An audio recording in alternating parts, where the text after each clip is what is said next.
Cálculo de un clarificador. Los datos de sedimentación para lodos se obtuvieron en un laboratorio utilizando probetas graduadas normalizadas de 1000 ml.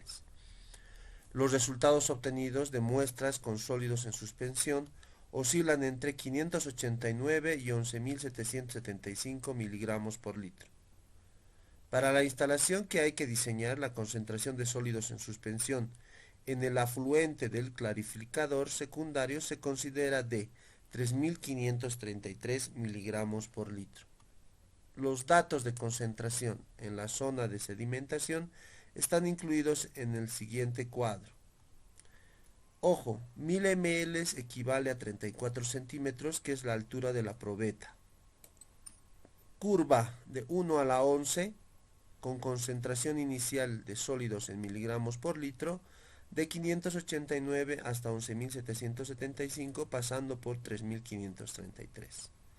Tenemos la gráfica experimental, el nomograma que se ha obtenido después de hacer la comparación del tiempo de sedimentación versus la altura de la interfase, obteniéndose las siguientes curvas para 11 pruebas de laboratorio. Se da de dato exacto la curva 4, que es la que interesa al diseño por estar en la concentración inicial de 3.533, teniendo tiempo en minutos para la sedimentación y la altura de la interfase en mililitros, equivalente a los 34 centímetros que mide la probeta. El caudal total que llega al clarificador es de 8.000 metros cúbicos día, y la concentración deseada en los lodos a extraer se especifica en 11.775 miligramos por litro, que es el máximo de sólidos que se va a poder retirar. Despreciando la concentración de sólidos en el líquido clarificado, diseñar el clarificador secundario para cumplir los objetivos señalados. Solución.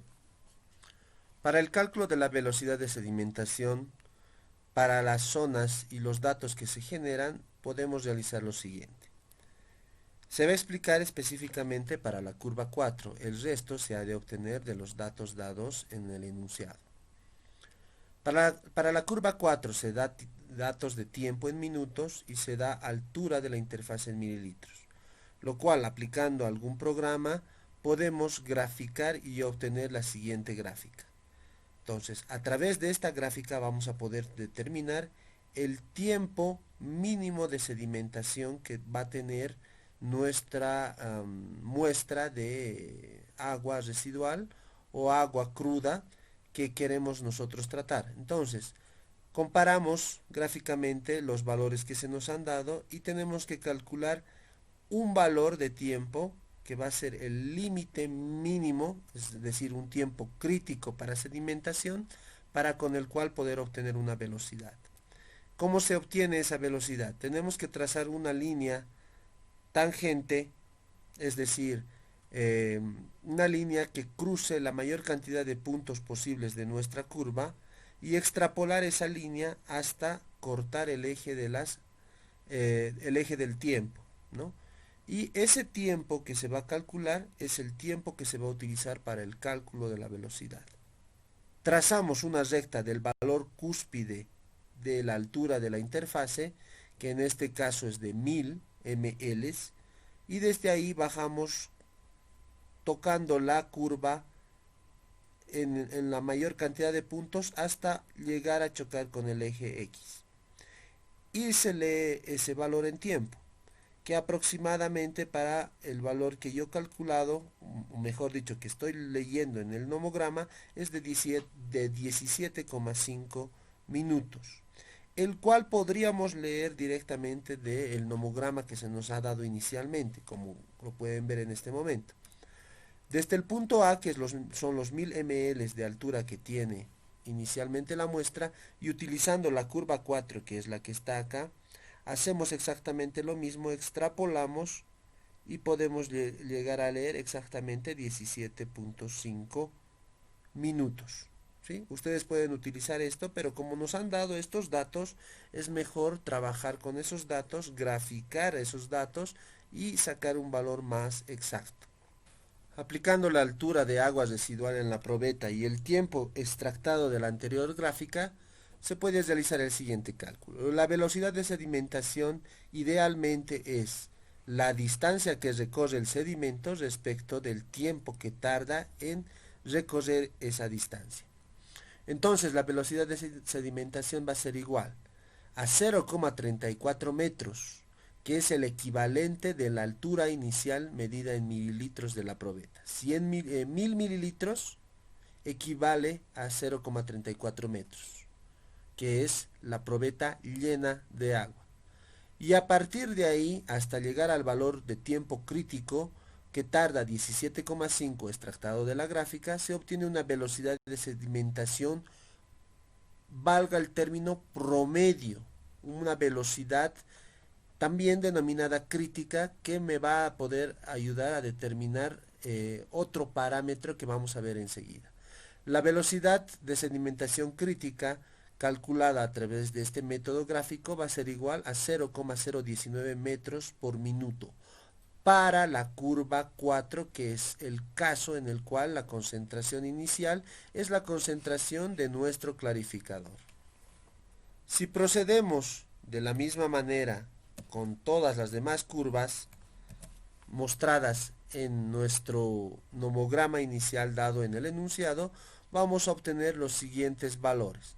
Para la curva número 1 obtendremos 0,051. Y así para la última curva obtendremos una velocidad tan pequeña de 0,00085 metros por minuto. Todas estas velocidades de acá encima están en metros por minuto. Los valores que ven debajo de esos valores ya calculados simplemente es un factor de conversión. En vez de metros por minuto, está siendo expresado esos valores en metros por día para no tener valores tan pequeñitos como los que se muestran al final. Entonces, la velocidad de sedimentación crítica para las diferentes curvas que el problema nos está planteando, tenemos expresado en metros por día y tenemos desde 73,44 hasta 1,22 metros por día. Para una altura de 34 centímetros se tienen velocidades diferentes, donde hay velocidades muy rápidas y hay velocidades muy pero muy pequeñas.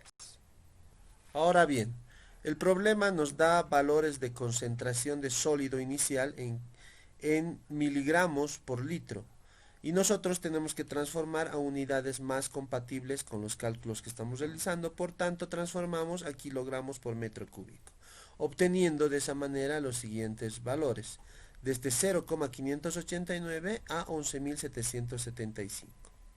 Mediante estos valores y las velocidades que hemos obtenido en metros por día, podemos calcular el flujo de sólidos específica. Es decir, vamos a obtener un flux. El flux es un flujo expresado por metro cuadrado, es decir, por unidad de área. Y eso es lo que realizamos. El valor de G, que es el flux, va a ser igual a la velocidad crítica multiplicado por la concentración inicial de los sólidos en suspensión.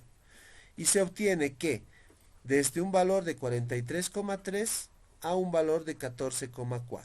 Como pueden ver, es simplemente multiplicar esta velocidad de acá con esta concentración. Y así para cada valor y obtener cada uno de estos otros valores. Y eso es el flux, es la velocidad de sedimentación del sólido en suspensión por unidad de área. Con los resultados obtenidos podemos realizar la siguiente gráfica, graficando el flux respecto a la concentración inicial de los sólidos. Entonces, para cada concentración inicial hemos calculado un flux y de ahí sacamos esta curva, que es una curva acampanada, casi como la distribución de Poisson, ¿sí? Entonces, esta curva me va a permitir determinar un valor, el cual se determina de la siguiente forma. Yo tengo una concentración final de sólido en los lodos y esa concentración final en los lodos era de 11.755. Entonces yo tengo que aparapetarme, es decir, utilizar como pivot esa concentración. Como ven, aquí tengo 11.000 y 12.100. Entonces 11.500 estará por acá y 11.750 aproximadamente va a estar en ese punto. Y yo tengo que trazar una tangente. Ahora aquí la tangente se traza tocando la mayor cantidad de puntos posibles. Por ejemplo, si quisiera tocar esos dos puntos, estaría ideal, porque no puedo tocar otros dos puntos sin cortar la recta. Y cuando uno traza una tangente no debe cortar la recta. Lo máximo que puede hacer es apegarse lo más próximo posible a la curva, sin cortarla. Por ejemplo, yo quisiera tocar estos tres puntos, pero estaría cortando la curva. Entonces lo que hago es extrapolar, apoyarme sobre la curva de manera tangente y llegar hasta el otro eje para obtener el valor. Apunto exactamente en ese lugar y hago la lectura. Y es de aproximadamente 113 kilogramos por metro cuadrado por día. Y el valor exacto, ustedes lo van a poder hacer esto graficando de mejor forma esta gráfica, van a poder obtener que el valor más aproximado es de 113,5 kilogramos por metro cuadrado por día. Y con ese valor se puede hacer el cálculo de las dimensiones de nuestro clarificador. El área total se determina mediante la siguiente ecuación. Tengo que el área total de mi clarificador va a ser igual al caudal inicial que está ingresando al clarificador por la concentración de sólidos inicial que va a ingresar al clarificador respecto o dividido entre el flujo.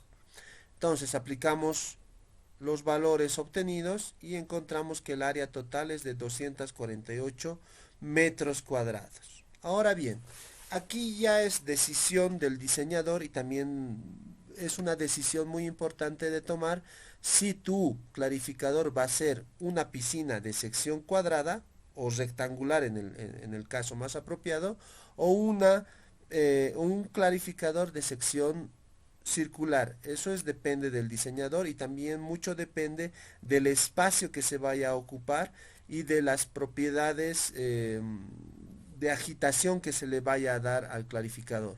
Entonces, idealmente un clarificador va a estar diseñado de forma cilíndrica. Y si aplicamos la ecuación de la superficie, vamos a obtener que se va a obtener un diámetro de 17,8 metros. Ustedes dirán, uy, es un diámetro muy grande, sí, correcto. Normalmente el diámetro de los clarificadores está por encima de los 15 metros porque téngase a bien que se tiene que tratar 8.000 metros cúbicos día, que es un volumen bastante grande. Entonces, una planta de tratamiento de agua residual normalmente va a tener estas dimensiones si es que queremos abastecer a una comunidad de agua potable, por ejemplo, o si queremos, en el caso contrario, tratar las aguas residuales que están saliendo de una comunidad. Entonces, normalmente los clarificadores y todos los demás equipos para una planta de potabilización son nomás de bastante tamaño. Entonces, tener en cuenta esas consideraciones. Ya teniendo el área total de mi clarificador, que es el área superficial en realidad del clarificador, y con eso puedo calcular a través de la ecuación pi cuartos por diámetro al cuadrado, despejar de ahí el diámetro, obtengo el diámetro que va a ser de 17,8 metros. Como pueden ver en la imagen, idealmente los clarificadores tienen un agitador central, que son paletas, que me ayudan a agilizar la precipitación de los flóculos que se han formado. ¿Y cómo hemos formado los flóculos? Como hemos visto en un video anterior, a través de un coagulante que normalmente es el sulfato de aluminio. Entonces, en este equipo nosotros retiramos la mayor cantidad posible de sólidos y es por eso que el enunciado nos dice que consideremos que los sólidos de salida del efluente, es decir, del agua ya tratada, es aproximadamente cero, porque en esta etapa retiramos la mayor cantidad de sólidos presentes que en las etapas anteriores no hemos podido eliminar. Entonces, el volumen a tratar para 2 horas, por ejemplo, porque no vamos a tratar en las 24 horas la misma cantidad de agua, sino que este tipo de sistema va a ser de manera continua un equipo que va a ir tratando periódicamente 8000 metros cúbicos de agua. Entonces nosotros vemos en 2 horas cuánto de volumen vamos a tratar y calculamos, simplemente son factores de conversión, para 2 horas lo llevamos a días y multiplicamos por el caudal, obteniendo un volumen de 667 metros cúbicos, que si ven es un volumen bastante grande. Y con ese volumen podemos nosotros obtener la altura del clarificador. Si yo quiero tratar un volumen de 667 metros cúbicos y tengo el área superficial total, puedo calcular la altura que debe tener mi clarificador. ¿Sí? Este valor de 2 horas es un valor que tienen que ustedes ir analizando. Y aquí es donde ingresa, como les puedo decir, la iteración para ver los valores que se podrían utilizar y reemplazar en vez de 2 horas. Ahora bien, un promedio de tiempo para tratar dentro del clarificador es nomás un valor aproximado a 2 horas. Porque si ustedes dejan en el clarificador que sedimente o precipite los coágulos formados, en más tiempo de 2 horas, obviamente el proceso se va a volver muy lento. E idealmente los equipos diseñados y que están a la venta en el mercado normalmente están alrededor de las 2 horas de precipitación del flóculo. Y es por eso que aquí en el problema estoy yo introduciendo el tiempo más real posible a las condiciones de operación de una verdadera planta de potabilización. Entonces estoy tomando 2 horas. Pero ustedes pueden hacer el pequeño cálculo de ver cómo le afecta este tiempo a la altura del clarificador. Obviamente, si se dan cuenta, a mayor tiempo de clarificación, mayor altura voy a tener que tener en el equipo. Y esa altura me cuesta plata, es decir, va a tener un mayor coste el clarificador si a más tiempo de clarificación tenga el proceso. Muy bien, entonces calculamos la profundidad del clarificador a través de la siguiente ecuación. La altura es igual al volumen sobre el área total. Y la altura va a estar en un valor de 2,7 metros, que es aproximadamente los valores que se utilizan en el mercado. Normalmente un clarificador va desde 1 metro a 3 metros de altura, para diferentes diámetros, obviamente. No todos los diámetros van a tener esta altura. Pero más o menos esa es la idea de cómo dimensionar el clarificador. Ahora bien, todo este trabajo que hemos realizado es el cálculo del clarificador lo más exacto posible. Existe un método que es a través de balances, simplemente, que nos podría dar un valor aproximado, muy aproximado, de qué tamaño tendría que ser el clarificador. Y eso es lo que a continuación vamos a ver. Entonces, el cálculo aproximado.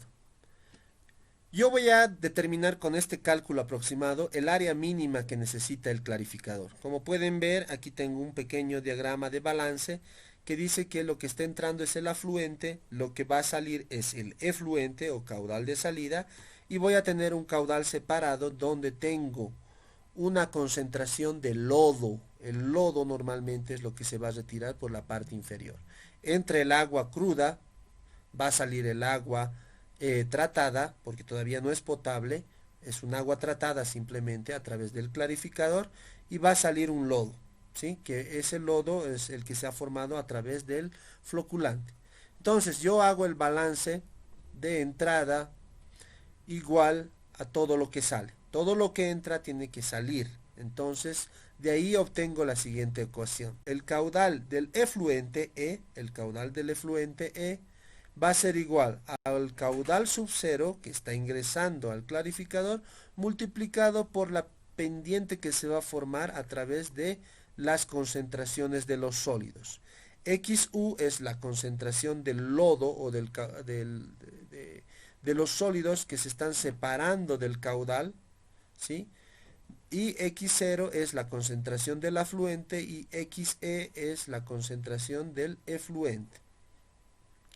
Entonces de ahí obtengo esta ecuación, que es nada más que un balance, y puedo reemplazar los valores. Yo tengo que el caudal inicial es de 8.000 metros cúbicos días. Sé que la concentración de sólidos que voy a separar en el caudal de salida es de 11.750. Sé también que la concentración de ingreso de sólidos es de 3.533. Y sé que el efluente debe salir aproximadamente con 0 unidades de sólidos en suspensión. Es aquí donde estamos partiendo de la idealidad, porque este valor de 0 es un valor totalmente ideal. Se sabe que la concentración de sólidos en el efluente es muy, pero muy recontra bajita, pero jamás va a llegar a ser 0. Y es por eso que aquí estamos cometiendo un pequeño error y por eso este método es aproximado. Entonces, si hacemos ese cálculo teniendo esta consideración de que los sólidos en el efluente son nulos, tendremos un caudal de 5.600 metros cúbicos de agua tratada por día. Ojo, este es el agua tratada, no todavía potable, solamente tratada. Entonces, el área crítica mínima que se va a poder calcular se calcula a través de la ecuación de continuidad, obteniéndose que 5.600 metros cúbicos de agua tratada día va a estar relacionado respecto a la velocidad de sedimentación. Y la velocidad de sedimentación sabemos que es de 0,019 metros por minuto. Valor obtenido sí o sí de los datos experimentales inicialmente. Pero como ven, he podido calcular un área crítica de 207 metros cuadrados, la cual, como pueden observar, es de 16,53% más pequeña, porque la área real calculada es de 248 metros cuadrados. Y haciendo la consideración siguiente de la nulidad de sólidos en el efluente, rebaja a 207 metros cuadrados. Por eso este método es aproximado. Obviamente esto les puede servir como un primer cálculo para ver dónde tendrían que corregir el valor necesario. Ahora, si tienen el valor del efluente de los sólidos, seguramente este cálculo se va a volver más preciso. Pero aún así existe el error que va a estar por encima del 10%. Bueno, este problema es algo largo, pero espero que se haya podido entender. Y cualquier duda y pregunta estoy para contestar. Nos vemos en un próximo video. Hasta luego.